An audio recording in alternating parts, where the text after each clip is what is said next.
वालेकुम class.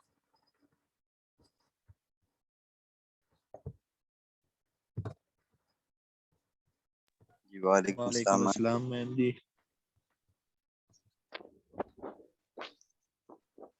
Questions किए आप लोगों ने या नहीं किए?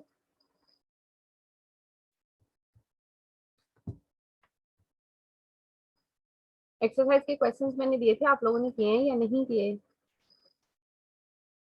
लास्ट टाइम वाले मैम किए हैं। गुड।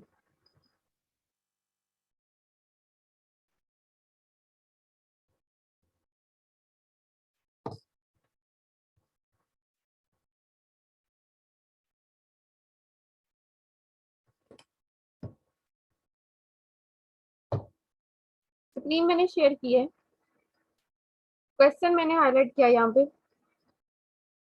आप में से मुझे कोई बताएगा ये इवन है या ऑड है?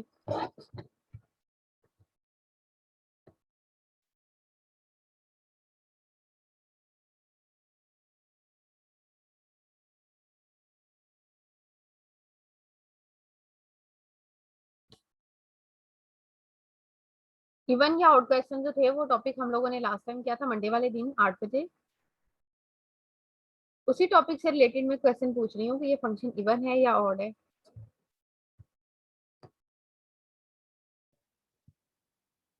ये मैम मैम एक जी मिनट वेट ऑड करते है। हैं। मैम ये ऑड है, ऑड फंक्शन। मैम ये ऑड है। ओड ही आना है मैम। और ये वाला मैम ये फंक्शन नाइदर। नो मैम ये नेदर वाला है, यानी ना इवन है ना ओड है। कौन सा वाला, ए वाला या एफ वाला? एफ वाला एफ मैम वाला जी, एफ मैम, एफ वाला। नेदर है ma'am, neither even and nor odd. Reason बताएं।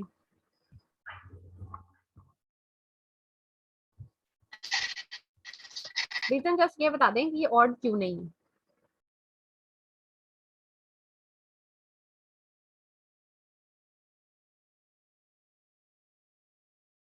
कोई भी ऐसा स्टूडेंट है जो 100% यकीन से बता सके ये ऑड है?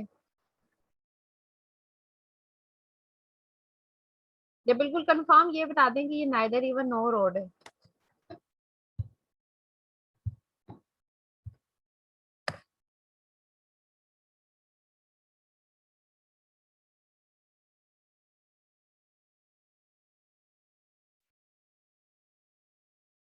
ये फंक्शन ऑड ही है। अब ये ऑड कैसे है? फंक्शन के अंदर आप लोगों ने क्या चेंजिंग करनी है कि ये ऑड और इवन बनेगा?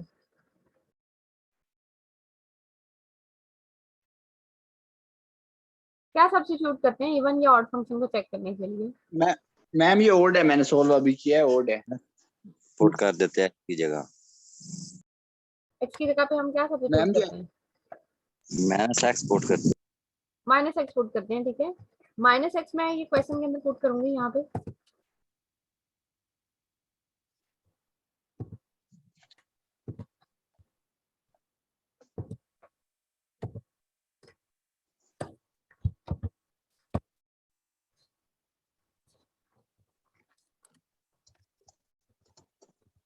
F of minus x equal to, मैं फंक्शन यहाँ पे नहीं लिख रही, मैं सिर्फ उसके अंदर माइनस एक्स पुट करूंगी अब, ठीक है। माइनस एक्स, ये मैम जी अकेला एक्स बच रहा है, ये तो ये क्या होगा फिर?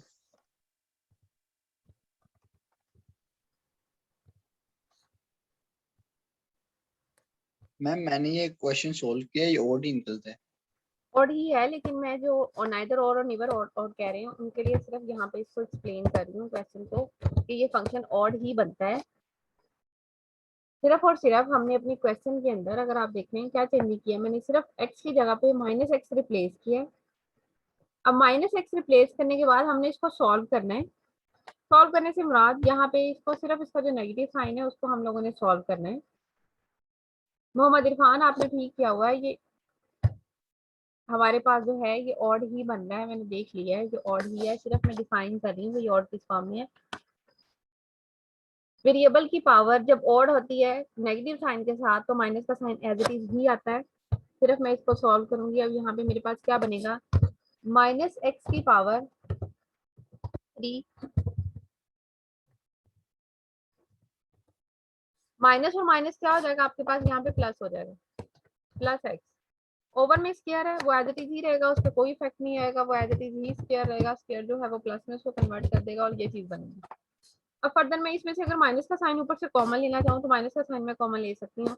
माइनस कॉमन लूंगी तो अंदर आपके पास क्या आ जाएगा, अंदर आपके पास जो फंक्शन बनेगा वो मेरे पास यहाँ पर आएगा एक्स की पावर 3। मैम जी जी मैम जैसे मैं कल भी ये सोच रहा था कि जैसे आपने ना ऊपर से कॉमन लिया है तो पूरी वैल्यू का नहीं लिया आपने, यानी पूरी एक ऊपर से ही कॉमन ले लिया, नीचे वाली वैल्यू का लिया फिर डिनोमिनेटर का। कॉमन लेते हैं तो सिर्फ और सिर्फ एक वैल्यू में से कॉमन लेते हैं, जैसे मल्टीप्लाई करते हैं। फॉर एग्जांपल मैं यहाँ पे लिखती हूँ 3 क्रॉस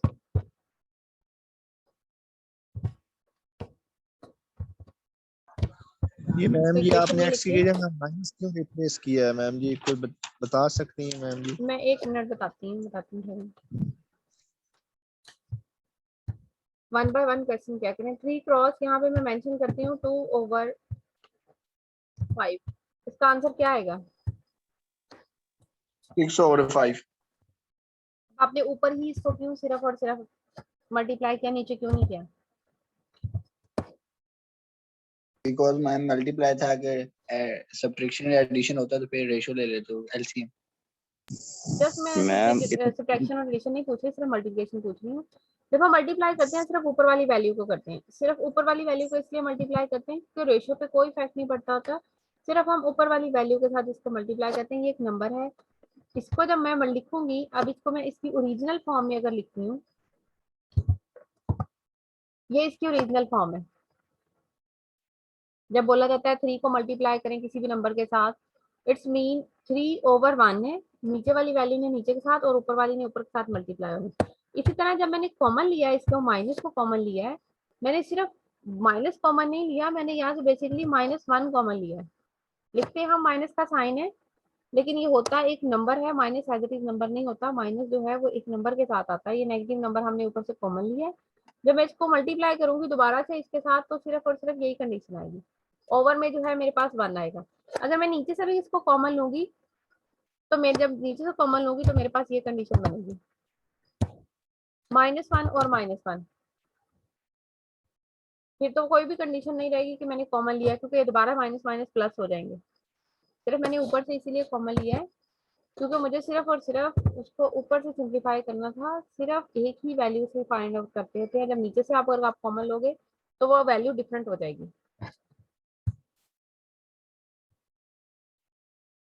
मोहम्मद अजीम, आपको मेरी आवाज क्यों नहीं आ रही है? सबको मेरी आवाज आ रही है। अब जिसने क्वेश्चन मेरे से पूछा था कि -x क्यों सब्स्टिट्यूट करते हैं, यही क्वेश्चन था आप में से किसी का? Yes ma'am. ठीक है, ये ओके हम इवन और ऑड फंक्शंस कर रहे हैं। फंक्शंस को जस्ट ये चेक करने के लिए कि नेगेटिव साइन यानी कि नेगेटिव डायरेक्शन में अगर हम लेके जाते हैं तो उसके ऊपर कोई इफेक्ट पड़ता है या नहीं पड़ता, सिर्फ इसलिए हम नेगेटिव साइन जो है नेगेटिव के नंबर के साथ उसको चेंज करते हैं। जब आप ग्राफ बनाएंगे उसके अंदर हमारे पास फंक्शंस के अंदर चेंजिंग आती है। फंक्शन के अंदर जब नेगेटिव साइन पुट करते हैं और पॉजिटिव पुट करते हैं, डिफरेंट फंक्शंस के ग्राफ जो है वो डिफरेंट वे में बनते हैं। समटाइम ऐसे होगा कि आप नेगेटिव वैल्यू लोगे लेकिन आंसर पे कोई इफेक्ट नहीं आएगा। जैसे मैं यहाँ पे लेती हूँ कि मैं यहाँ पे फंक्शन लिख रही हूँ, इस क्वेश्चन के अंदर भी वो फंक्शन डिफाइन है, एज इट इज भी यहाँ पे लिखती हूँ कि मैं यहाँ पे लिखा है f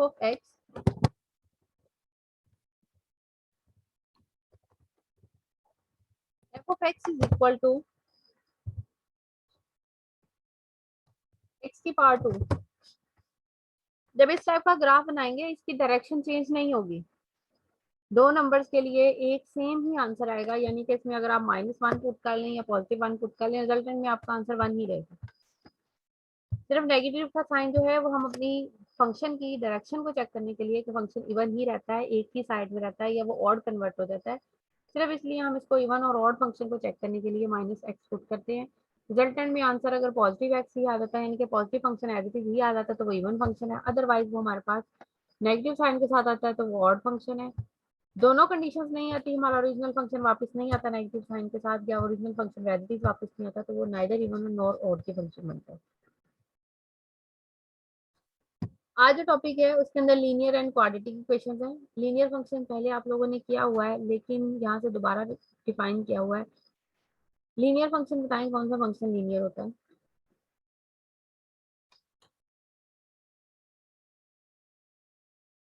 बहुत बेसिक 6 से पढ़ाया जाता है linear function.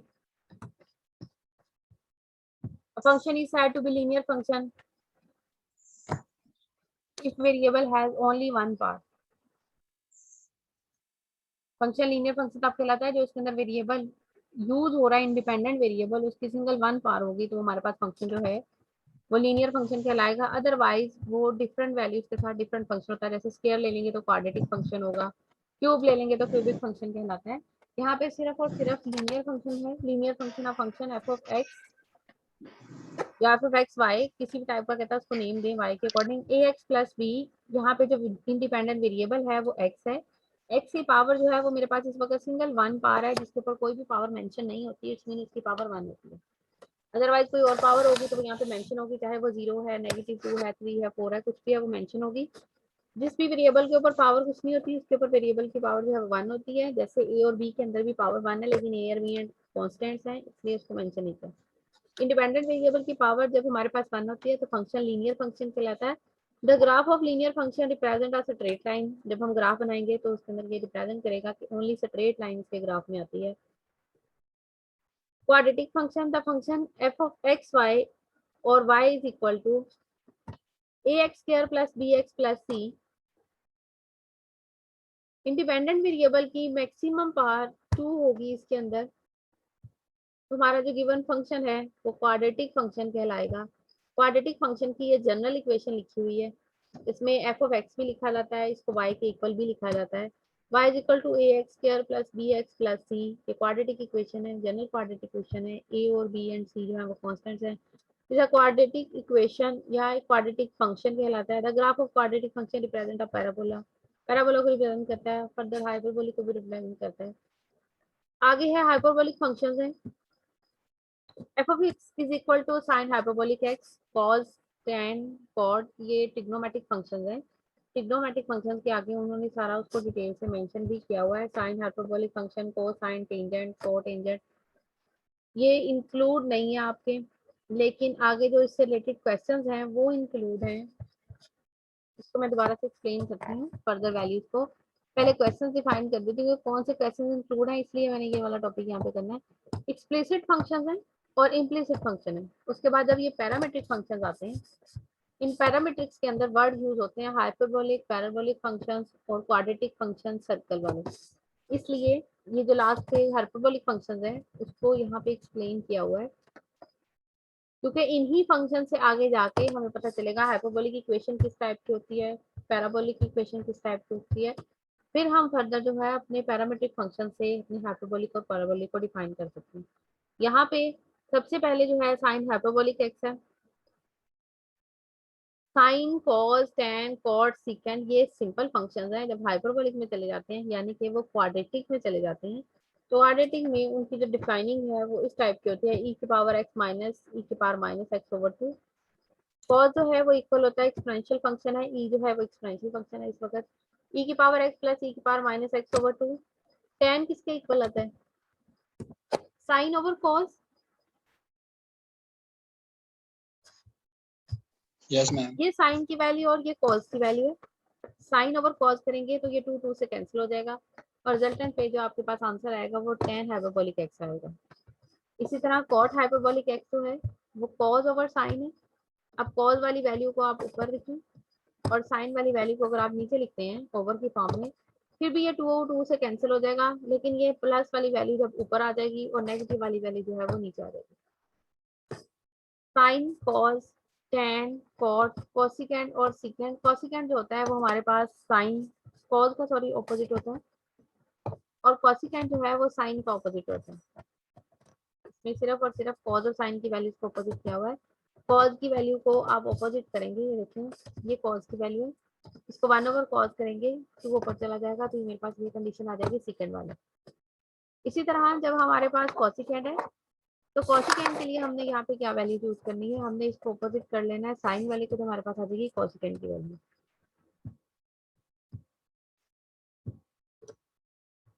Sign square theta plus cos square theta is equal to 1 आता है आपके पास, ऐसे ही है, ये फॉर्मूला चेंज है।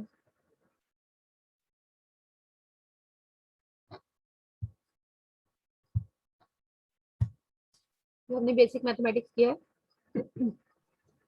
उसमें ट्रिग्नोमेट्रिक वाले जो चैप्टर था उसके अंदर आप लोगों ने किया होगा, cos square theta plus sin square theta is equal to 1। Simple जब जी cos मैम और वो sin की फॉर्म होती है तो प्लस में आता है, जब हाइपरबोलिक में कन्वर्ट होता है तो हाइपरबोलिक के अंदर हमारे पास cos square hyperbolic x minus sin square hyperbolic x is equal to 1 होता है। सिंपल जब एंगल के अंदर आता है तो हमारे पास एज इट इज आता है, जब हाइपरबोलिक वाला एंगल आता है यानी कि इसका ऑपोजिट एंगल की कंडीशन में कन्वर्ट होकर आता है हमारे पास एंगल, तो वो हाइपरबोलिक में कन्वर्ट हो जाता है। ये हमने यहाँ पे शो करना है कि cos hyperbolic x minus sin hyperbolic x is equal to 1 आता है। cos हाइपरबोलिक x की वैल्यू ऊपर है हमारे पास गिवन है, sin हाइपरबोलिक की भी वैल्यू यहाँ पे गिवन है, उसने सिर्फ उसको नेम दिया है 1 और 2 का। दोनों का स्क्वायर लेंगे क्योंकि हमें यहाँ पर गिवन जो हमारी एग्जांपल है उसमें स्क्वायर रिक्वायर्ड है, हमने यहाँ पे इनका स्क्वायर लेना है। cos हाइपरबोलिक का स्क्वायर लेंगे, ओवर में जो वैल्यू है 2 का स्क्वायर 4 हो जाएगा और ऊपर फॉर्मूला ओपन होगा a का square plus b square plus 2ab, first value square plus second value square plus 2 फॉर्मूले का, first value multiply second value. अब आगे अगर आप चेक करें तो हमारे पास यहाँ पे सिंपल 2 है, ये 2 अकेला क्यों रहेगा, इसके साथ वाली वैल्यू कैंसिल क्यों हो गई है।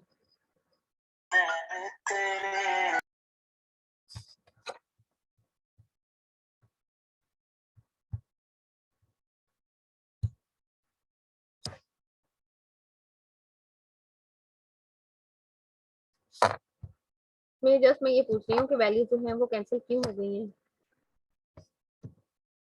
मेरे पास यहाँ पे वैल्यूज आ रही है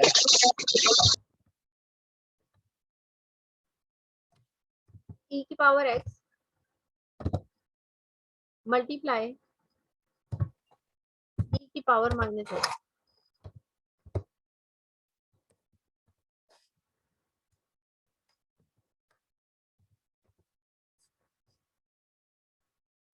जब हमारे पास बेस सेम होती है तो पावर जो है वो ऐड होती है, यहाँ पे मैं पावर्स को ऐड करके अब लिखूंगी e की पावर x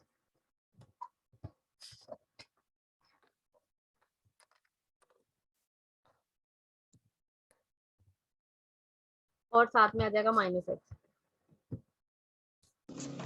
इसके इक्वल इसका आंसर आएगा मैम इक्वल टू e की power 0 something power 0 is equal to 1, इसलिए इक्वल टू 1 की कंडीशन के साथ सिर्फ यहाँ पे 2 रह जाएगा, बाकी सारी वैल्यूज एज इट इज ही आ जाएगी। सेकेंडली साइन स्क्वायर लेना, हमने साइन हाइपरबोलिक का स्क्वायर लिया, इसमें माइनस साइन आ रहा था तो फॉर्मूले में माइनस का साइन आ जाएगा, माइनस के साइन के साथ फिर वो e की पावर x माइनस e की पावर x जो है उनकी पावर जो है वो कैंसिल हो जाएंगी और हमारे पास यहाँ पे रह जाएगा e की पावर 0 जो इक्वल टू 1 आता है। नाउ सब्ट्रैक्टिंग 4 फ्रॉम 3, इसको 4 और 3 का नाम दिया है, दोनों को सब्ट्रैक्ट किया है, सब्ट्रैक्ट करने के बाद अभी सिर्फ और सिर्फ यहाँ पे वैल्यूज को मेंशन किया है। अब फर्दर हम इसका एलसीएम लेंगे क्योंकि हमने इसको सिंप्लीफाई करके 1 के इक्वल प्रूव करना है।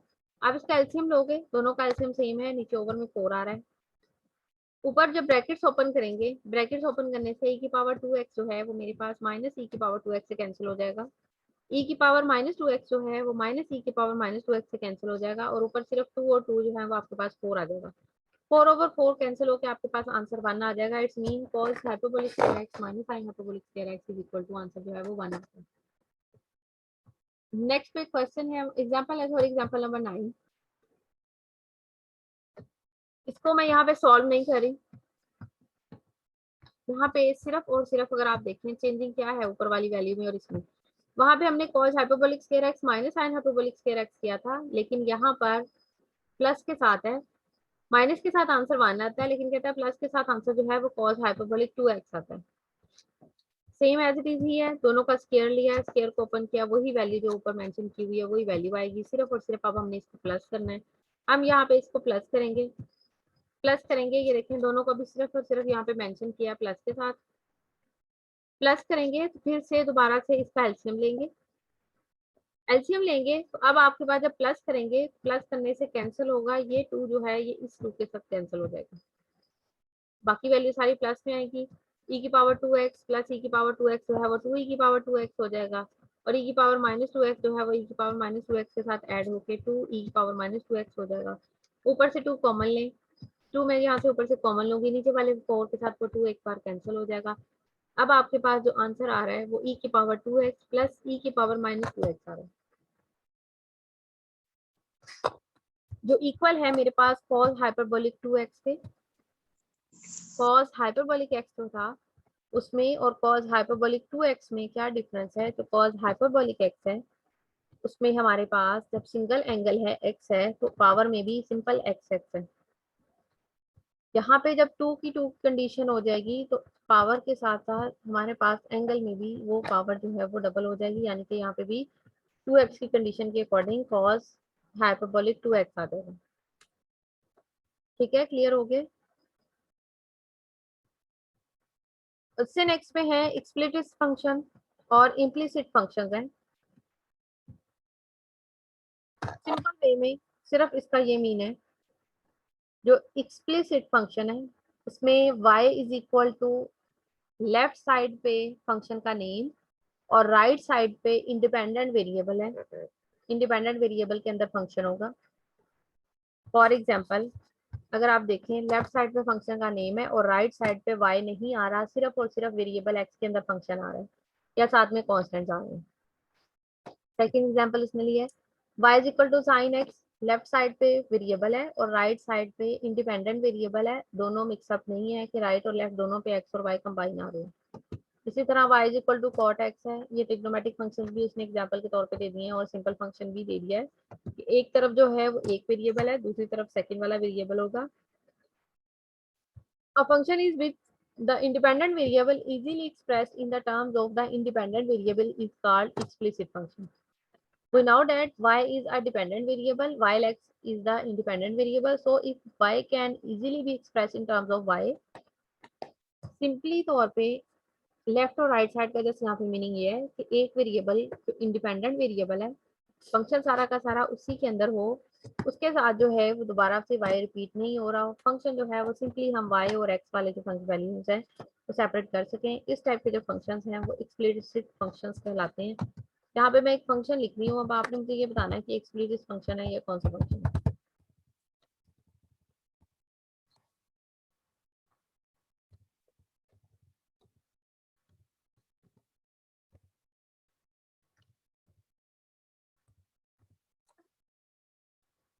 फंक्शन बताइए कौन सा फंक्शन है, क्या ये एक्सप्लिसिट फंक्शन है या नहीं। वो मैम ये सिंपल फंक्शन है। और मैं अगर इस फॉर्म में लिख लूं,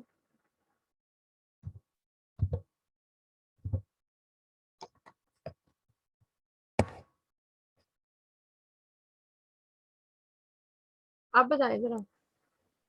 ये मैम एक्सप्लिसिट फंक्शन है। ऊपर वाला एक्सप्लिसिट फंक्शन क्यों नहीं है? क्योंकि ना उसमें मैम इधर एफ जगह जहाँ हमने लिखा ना एफ ऑफ एक्स, उधर वाई आना चाहिए था। ये तो सिर्फ फंक्शन का नेम है। नेम है इधर फंक्शन का, उधर नेम नहीं है मैम।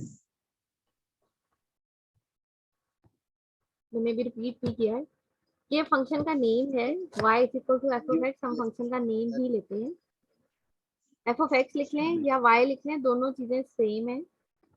यहाँ पे फंक्शन का जो नेम है ये जो मैंने हाईलाइट किया है एफ ऑफ एक्स, इसमें f फंक्शन का नेम है, x जो ब्रैकेट में दिया हुआ है उसका कोई मीनिंग नहीं है, जस्ट यहाँ पे f के साथ ये मीनिंग है x का, ये फंक्शन जो है f जिसको हमने नेम दिया है वो इंडिपेंडेंट है x के।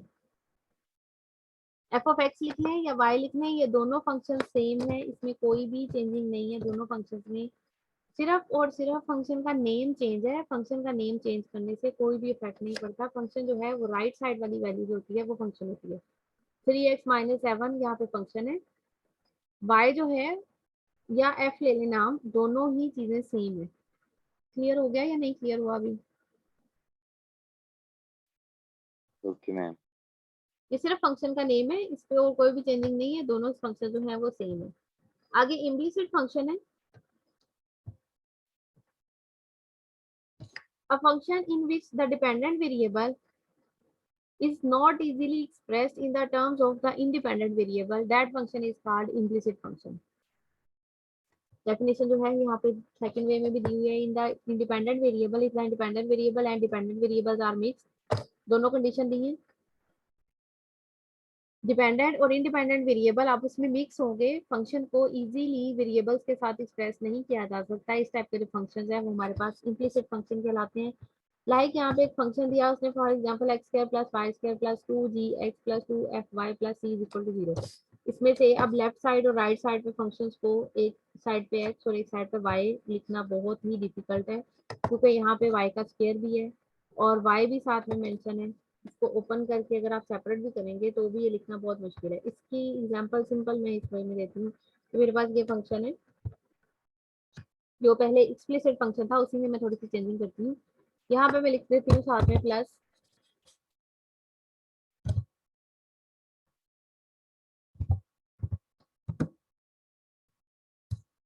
यहाँ पे 2-3 फंक्शन लिख रही हूँ मैं।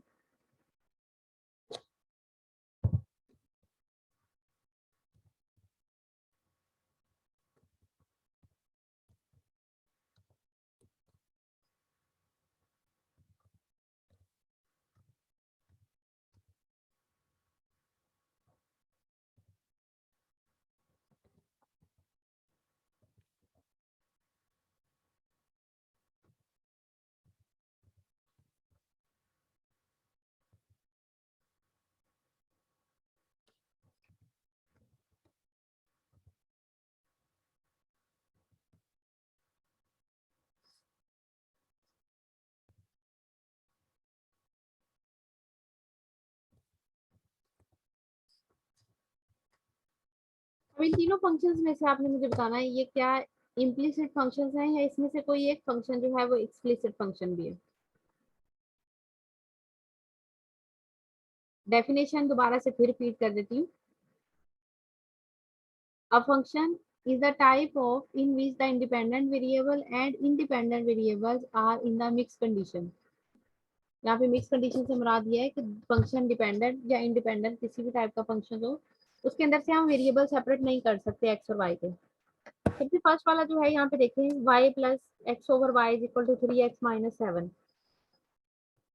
इसमें से अगर आप एक साइड पे x और एक साइड पे y लेके जाना चाहें तो बिल्कुल नहीं जाएंगे, क्योंकि यहाँ पे y का स्क्वायर आएगा ऊपर, फिर x के साथ y मल्टीप्लाई होकर ये कंडीशन आ रही है।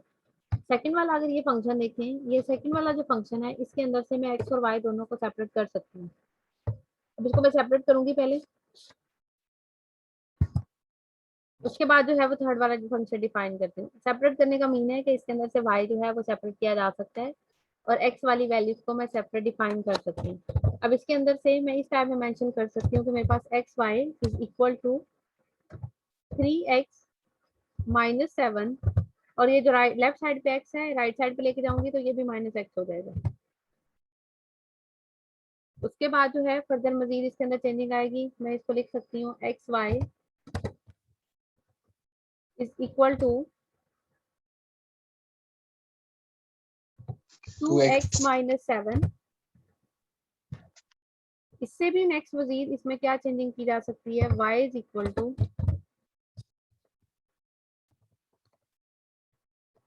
क्या y सेपरेट हो जाएगा, y is equal to 2x over x minus 7 over x। ये x जो है वो दोनों से डिवाइड हो जाएगा, राइट साइड पे जाएगा क्योंकि यहाँ पे मल्टीप्लाई हो रहा है। अब मेरे पास जो मेरा गिवन फंक्शन है वो क्या बन गया है, x y is equal to 2x over x minus 7 over x। इसको मैं लिख सकती हूँ आगे फर्दर 2 माइनस 7 ओवर x। ये जो फंक्शन है ये इम्प्लिसिट फंक्शन नहीं है, ये एक्सप्लिसिट फंक्शन है, क्योंकि इससे मैं अपनी y को सेपरेट कर सकती हूँ। ऊपर वाला जो फंक्शन था ये वाला फंक्शन, ये मेरे पास इम्प्लिसिट फंक्शन ही है, क्योंकि इसमें से मैं y की वैल्यू को कॉमन नहीं ले सकती। वो ओवर में आ रहा है, एलसीएम आएगा, वो स्क्वायर बनेगा, वो ज्यादा लेंथी हो जाएगा। जबकि मेरे पास जो ये फंक्शन था सेकंड वाला फंक्शन, इसको अगर मैंने सिंप्लीफाई किया तो इसमें से y की वैल्यू मेरे पास सेपरेट आ सकती है। तो इस टाइप का जो फंक्शन है वो मेरे पास इम्प्लिसिट फंक्शन कहलाता है, एक्सप्लिसिट फंक्शन नहीं कहलाता। अब जो थर्ड वाला मैंने फंक्शन लिखा था यहाँ पे 3xy is equal to sorry plus y square is equal to 7y over x, ये बताइए इम्प्लिसिट फंक्शन है या एक्सप्लिसिट फंक्शन है?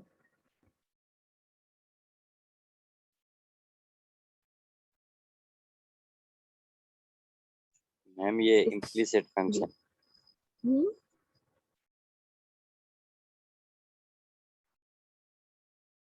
इस टाइप के जो फंक्शंस हैं उन्हें आप थोड़ा सा सिंप्लीफाई करके फिर बताया करें, डायरेक्ट नहीं बताएं, क्योंकि ये ऊपर वाले में तो डायरेक्ट मुझे पता चल रहा है कि वो स्क्वायर आ जाएगा और वो सिंप्लीफाई नहीं होगा।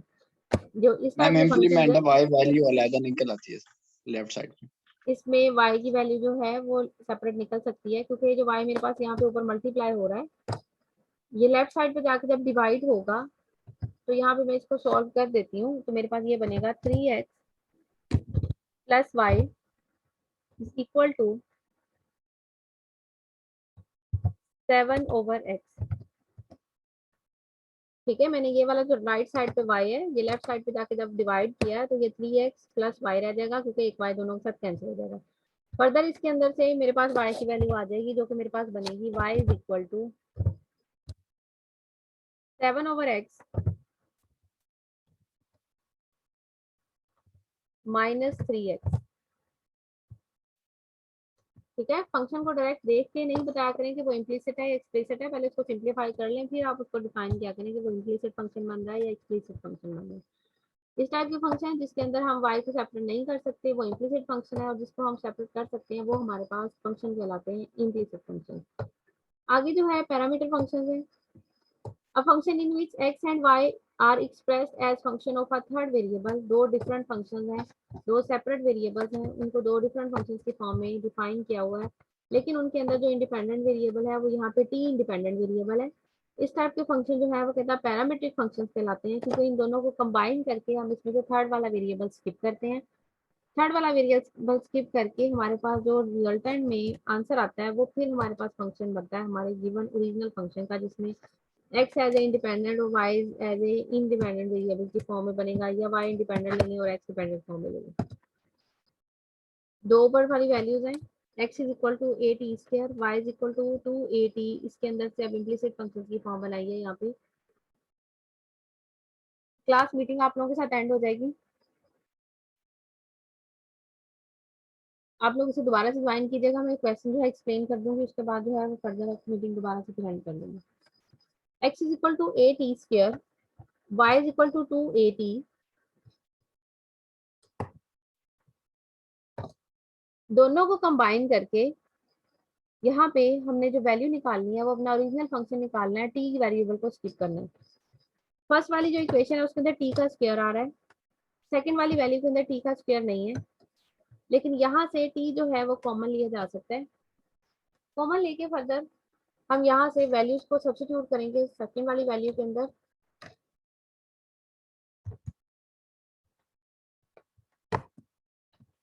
मैं इसको यहाँ पे सॉल्व करूंगी। x इज इक्वल टू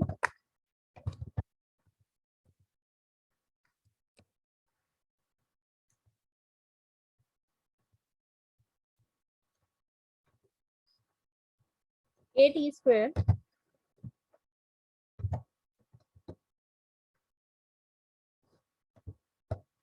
और सेकंड जो मेरे पास इक्वेशन है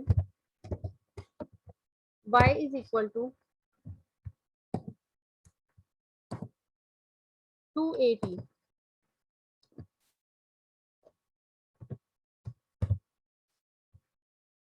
सेकंड वाली जो इक्वेशन है इसमें से मैं वैल्यू निकाल रही हूँ, यहाँ से यहीं पे इसी के आगे ही मेंशन कर रही हूँ, यहाँ से मैं वैल्यू निकालूंगी, एक टी की वैल्यू निकालूंगी और फर्स्ट वाली में पुट करूंगी, यहाँ से टी की वैल्यू निकालूंगी जो कि मेरे पास आएगी t is equal to y over 2a।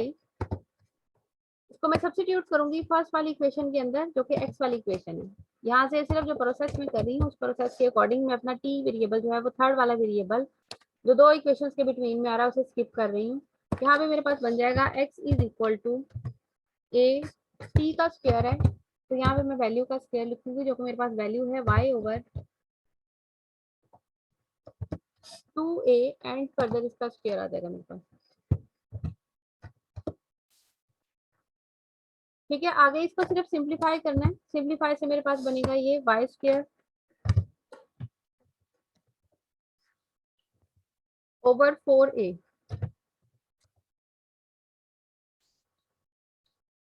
ठीक है, क्लियर हो गया। इस टाइप के फंक्शन जिसके अंदर दो वेरिएबल्स हैं, दो वेरिएबल्स में एक थर्ड वेरिएबल कंबाइन करके उनको दो सेपरेट वेरिएबल्स के साथ डिनोट किया जाए, इस टाइप की जो इक्वेशंस है वो पैरामीट्रिक इक्वेशंस कहलाती हैं। उन्हें हम कंबाइन करके अपने एक ओरिजिनल और फंक्शन में क्लियर हो पैरामीट्रिक की फॉर्म में डिफाइन कर सकते हैं। जी बोले, कुछ पूछना चाह रहे हैं? मैम वाई स्क्वायर के नीचे 4a स्क्वायर होगा, अपने अकेला ए लिख। मैंने ए सिर्फ इसलिए लिखा, ये देखिए साथ में जो ए आ रहा है वो कैंसिल हो जाएगा स्क्वायर लिखने से। ठीक है मैम, ठीक है। ठीक है, मैंने थोड़ा सा यहाँ पे डायरेक्ट लिख दिया, वो एक ए यहाँ से कैंसिल हो जाएगा। आगे जो क्वेश्चन दिया हुआ एग्जांपल दी हुई है, show that the parametric equation x is equal to a cos t and y is equal to a sin t, ये दो पैरामीट्रिक इक्वेशंस दी हुई हैं। कहता है इसे हमने शो करना है कि ये सर्कल की ये वाली इक्वेशन हमने शो करनी है कि ये इज इक्वल टू आती है a स्क्वायर के। x is equal to a cos t and y is equal to a sin t। हमने जस्ट क्या शो करना है इसके अंदर कि हमारे पास दोनों का, अगर मैं यहाँ पे स्क्वायर लेती हूँ तो स्क्वायर लेने से मेरे पास इज इक्वल टू में आंसर आता है a स्क्वायर। दोनों इक्वेशंस को नेम दे दें या आप उसको एज इट इज ही रहने दें, कोई फर्क नहीं पड़ेगा। x is equal to a cos t, y is equal to a sin t equations हैं, दोनों का स्क्वायर लेके दोनों को ऐड किया है। x square plus y square is equal to a cos t square plus a sin square t। Square open करेंगे, a square आ जाएगा cos square t plus a square sin square t। a square आप इसमें से common ले लें, अंदर आपके पास आ जाएगा cos square t plus sin square t। ये किसके इक्वल आता है? 1 के इक्वल आता है। सिंस आगे मेंशन दिया कि 1 के इक्वल आता है, इट्स मीन कि हमारे पास इक्वल टू रिजल्ट जो है वो ए का स्क्वायर जो है वो एज इट इज ही आंसर आ जाता है, हमें इसको डिफाइन करने की दोबारा से जरूरत नहीं रहती। ठीक है, इस टाइप की एक्सप्लिसिट फंक्शंस की इक्वेशंस हैं, ये सिंपल ही है, इसमें कोई भी प्रॉब्लम नहीं है। एक्सरसाइज में अभी तक जो हमने क्वेश्चंस किए हैं वो क्वेश्चन नंबर 2 के 6 पार्ट तक किए हैं। 7 जो है उसके अंदर सिर्फ और सिर्फ डेफिनेशन लिखनी है, डिफाइन करना लीनियर फंक्शन को, जो डेफिनेशन हम कर चुके हैं सिर्फ वही है। उसके बाद क्वेश्चन नंबर 8 है, सिर्फ आप लोगों ने ये क्वेश्चन सॉल्व करना है। क्वेश्चन नंबर 9 जो है वो डोमेन एंड रेंज वाला, वो मैं आप लोगों को खुद से करवाऊंगी, आपके साथ जो कल लेक्चर है उसके अंदर करवाऊंगी।